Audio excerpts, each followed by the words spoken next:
verlängert. Dieser Effekt ist aber eine Folge der Aktivität von Kaliumkanälen über das Aktionspotenzial. Ja? Aber die Kaliumkanäle per se machen noch keinen Effekt. Der Effekt entsteht wiederum über die Natriumkanäle, über den Umweg einer Verlängerung des Aktionspotenzials durch Kaliumkanäle.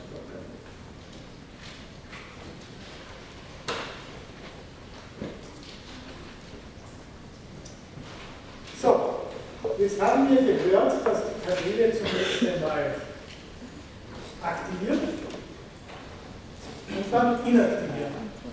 Sie gehen zuerst auf und dann gehen sie in die Inaktivierung während der Plateauphase des Aktionspotenzials.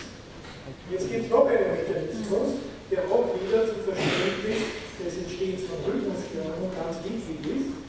Es können nämlich Kanäle auch ohne aufzugehen inaktivieren und das bezeichnet man als Closed State Inactivation.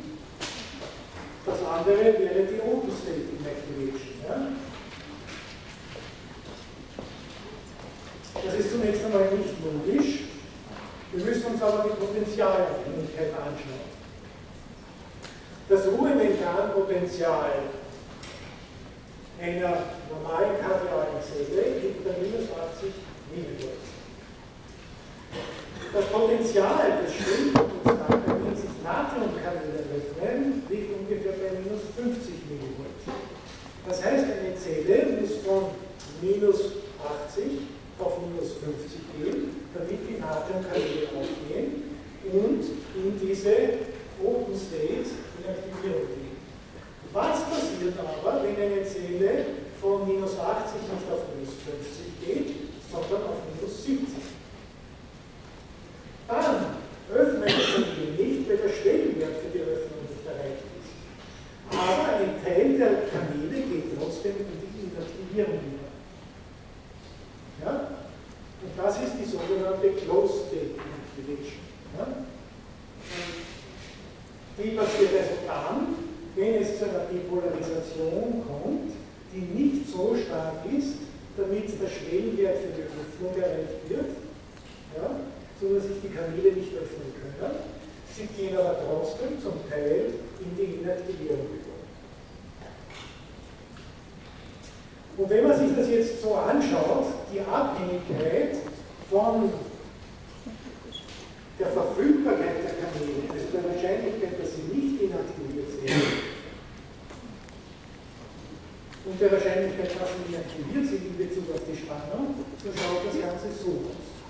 Also bei minus 100 Millivolt sind alle Kanäle nicht inaktiviert, können geöffnet werden. Bei minus 80, beim normalen physiologischen Potenzial der Zellen, auch fast alle. Ja? Aber dann, zwischen minus 80 und minus 60, kommt es zur Inaktivierung der meisten Kanäle über die Closed State Inaktivierung und erst hier würden Kanäle aufgehen. Ja? Das heißt, es reicht aus, ja, für so eine Zelle, dass das Membranpotenzial von minus 80 auf minus 60 geht und sie haben keinen Kanal mehr vorhanden, der geöffnet werden kann, ohne dass je eine Öffnung passiert ist. Ja? Und das ist jetzt ein essentiell wichtiger Mechanismus. Denn wenn die Kanäle nicht geöffnet werden können, dann ist das Gewebe refraktär. Wenn die Kanäle aber sich hier befinden, ja, dann sind nur ein Teil der Kanäle für die Öffnung verfügbar. Und was passiert im Gewebe? Die Leitungsgeschwindigkeit ist reduziert. Ja? Weil eben weniger Kanäle aufgehen können, weil eben ein Großteil der Kanäle in diese Closed State Inactivation übergegangen ist. Nun, wann tritt ein solcher Fall hier ein? Wann kann das Potenzial von minus 80 auf minus 60 das Ruhemembranpotenzial? Das haben wir ja vorher erwähnt, unter Bedingungen von Energieversorgungsstörungen. Wir haben ja gesagt, dass das Ruhemembranpotenzial durch den permanenten Ausstrom von Kalium aus den Zellen erzeugt wird. Ja? Dieser permanente Ausstrom ist Folge der Aktivität der Natrium-Kalium-ATPase. Patient einen Herzinfarkt hat, was passiert dann? In dem entsprechenden Gewebe kann durch den Sauerstoffmangel die Natrium-Kalium-Rezepiase nicht mehr arbeiten. Dadurch wird das Ruhemembranpotential positiver. Die Zelle rutscht also von -80 auf zum Beispiel -70. Und das würde hier schon ausreichen, um etwa die Hälfte der verfügbaren Natriumkanäle auszumachen. Weil die gehen in die Closed-State-Inaktivierung. Was ist die Folge? Im Infarktareal haben wir eine verringerte Leitungsgeschwindigkeit.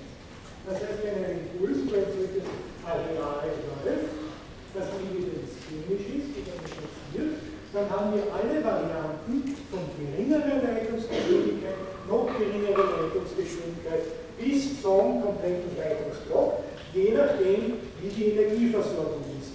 Das ganz schlecht versorgte Gewebe ist da, das ein bisschen besser versorgte da und das noch ein bisschen besser versorgte ist da. Also Sie können sich vorstellen, was in so einem Infarktareal sich tut an jungen Kanälen, wo je nachdem, wo wir uns gerade befinden, wie die Versorgung lokal ist, sind einmal 80%, 70%, 50% der Kanäle verfügbar und die Leitungsgeschwindigkeit ist auch entweder 100%, 70%, 60% und so weiter und so fort. Ja? Das heißt, wir haben plötzlich ein heterogenes Areal elektrisch, wo die Leitung irrsinnig unterschiedlich erfolgt.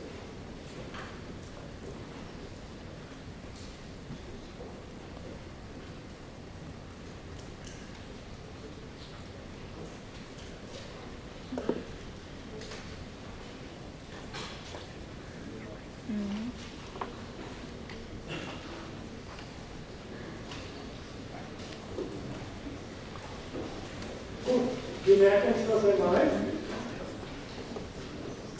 Über die näheren Mechanismen werden wir morgen reden, heute nicht mehr dazu kommen.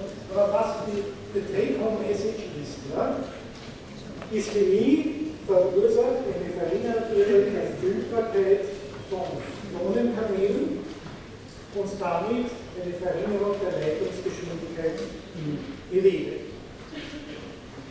Jetzt wollen wir ein bisschen uns über das EKG unterhalten, weil wir jetzt diverse Mechanismen, Refraktorität, Aktionspotenzial und so weiter angeschaut haben und das EKG natürlich sowohl für die Diagnostik von Rhythmusstörungen sehr wichtig ist, als auch für die Diagnose von pharmakologischen Interventionen. Nun, Sie wissen aus dem EKG-Kurs, dass man die Potenziale von Änderungen an der Körperoberfläche ableiten kann. Nur wie genau entsteht das EKG? Das Wichtige ist, was ich bei den EKG-Kursen immer wieder frage, wo liegen die Elektroden, die wir an der Körperoberfläche anlegen? Nun, in dem Fall, wenn wir ein Aktionspotenzial messen, haben wir Elektroden intrazellulär und eine Gegenelektrode extrazellulär. Die erzeugt uns das Aktionspotenzial. Aber unsere Elektroden liegen wo? Sie liegen alle eigentlich extrazellulär. Weil wir haben sie an der Hautoberfläche und diese Hautoberfläche ist feucht. Die Hautoberfläche kann ja kein EKG ableiten. Und eigentlich haben wir zwei Elektroden, die sich extrazellulär befinden. Ja? Und was messen die jetzt? Sicher nicht das Aktionspotenzial, weil würden Sie das Aktionspotenzial messen, müssten wir ja eine Intrazellulär haben. Ja? Was misst man jetzt?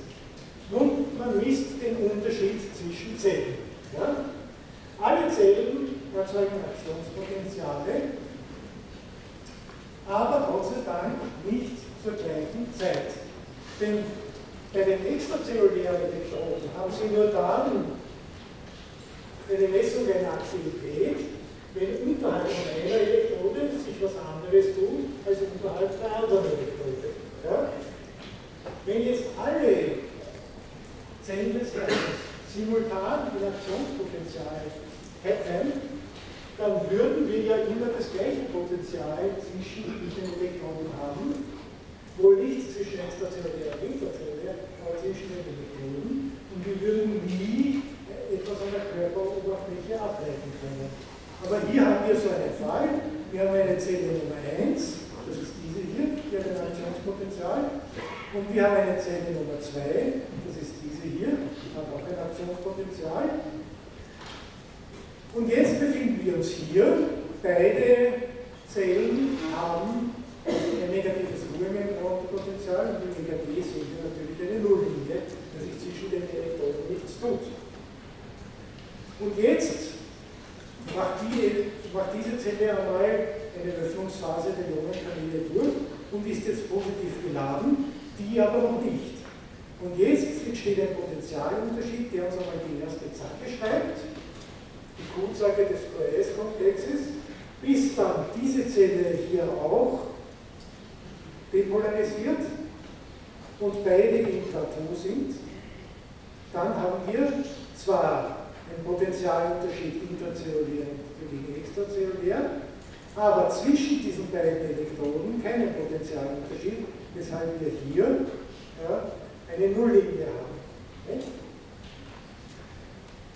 Wenn wir aber eine Dystonie haben, das heißt, die Zellen machen nicht mehr das Gleiche, dann haben wir schon hier auch ein Potential. Das sind die Zeichen für den Myokardenschlag, die man in der Vektor ist im EKG. Dann, wenn die ST-Strecke eben nicht auf der isoelektrischen sich befindet. Und dann erfolgt die Repolarisation. Und auch das erfolgt Gott sei Dank nicht gleichzeitig bei allen Zellen, sondern in einem sequentiellen Verlauf. Und auch das erzeugt Potentialunterschiede, die dann letztlich die T-Wege beschreiben. Ja? Und dann ist es eins ganz wichtig, ein ganz wichtiges Intervall, auf das wir noch zu sprechen kommen werden, ist das sogenannte QT-Intervall, ja, das die Aktionspotentialdauer reflektiert. Das heißt, alle Interventionen, die die Aktionspotentialdauer betreffen, verändern die QT-Dauer. Nun haben wir gesagt, dass ein Ionenkanalblock, zum Beispiel ein Natriumkanalblock, die Aufstrichphase reduziert wird. Und diese Reduktion der Aufstrichphasen kann man auch im EKG sehen, dann würde nämlich der QRS-Komplex breiter werden. Ja? Weil verschiedene Anteile des Herzens später erregt werden, die tragen erst später zum QRS-Komplex bei und wir haben eine Verbreiterung des QRS-Komplexes. Ja? Also Verbreiterung des QRS-Komplexes zeigt eine Leitungsverzögerung im Ventrikel an, eine Verbreiterung des QT-Intervalles, eben eine Verlängerung der Aktionspotentialdauer im Herzen.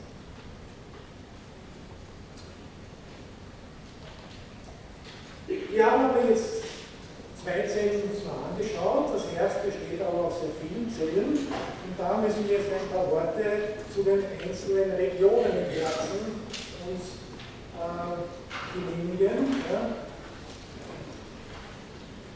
Weil das für die Rhythmusstörungen und für die Therapie auch wichtig ist. Der Schrittmacher im Herzen ist der Sinusknoten. Und im Sinusknoten, wenn wir da eben uns das Membranpotenzial anschauen, so fällt auf, erstens einmal hat der Sinusknoten natürlich diese Phase 4 Depolarisation, die diastolische Depolarisation, die für die Schrittmachertätigkeit wichtig ist. Und andererseits hat er eine wirklich flache Aufstrichphase, wenn Sie das vergleichen, zum Ventrikelmyokarden. Wie schnell die Aufstrichphase hier ist und wie langsam hier. Das heißt, im Sinusknoten erfolgt die Erregungsleitungsgeschwindigkeit langsam. Ähnlich übrigens auch im AV-Knoten. Da entstehen also die Impulse, werden über das Vorhoffmyokard geleitet und enden dann im AV-Knoten. Hier sind Natriumkanäle für die Fortleitung verantwortlich. Hier sind es allerdings wieder Calciumkanäle.